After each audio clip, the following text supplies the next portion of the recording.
నమస్తే తొలి క్రాంతి న్యూస్ కు స్వాగతం. కాలినడకన కొంత దూరం టూ వీలర్పై కొంత దూరం వెళ్లి వైద్య సేవలు అందించారు. కొండలను సైతం లెక్క చేయకుండా వైద్య సేవలు అందించిన వైద్య సిబ్బందిని పలువురు గిరిజనులు ప్రశంసించారు.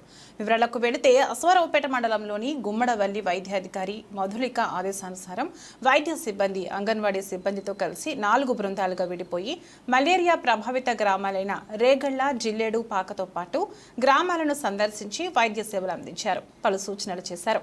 ఈ సందర్భంగా వైద్యులు మాట్లాడుతూ గర్భవతులు తప్పనిసరిగా ఎప్పటికప్పుడు ఆరోగ్య పరీక్షలు జరిపించుకోవాలని సూచించారు. ఈ కార్యక్రమంలో సబ్ యూనిట్ అధికారి ఏ వెంకటేశ్వరరావు, దుర్గమ్మ, హెల్త్ అసిస్టెంట్ భాస్కర్, వెంకటేశ్వర్లు, విజయరెడ్డి, ఏఎన్ఎంలు రేవతి, విజయకుమారి, అంగన్వాడీ కార్యకర్తలు ప్రమీల, ఆశా కార్యకర్తలు పద్మావతి తదితరులు పాల్గొన్నారు.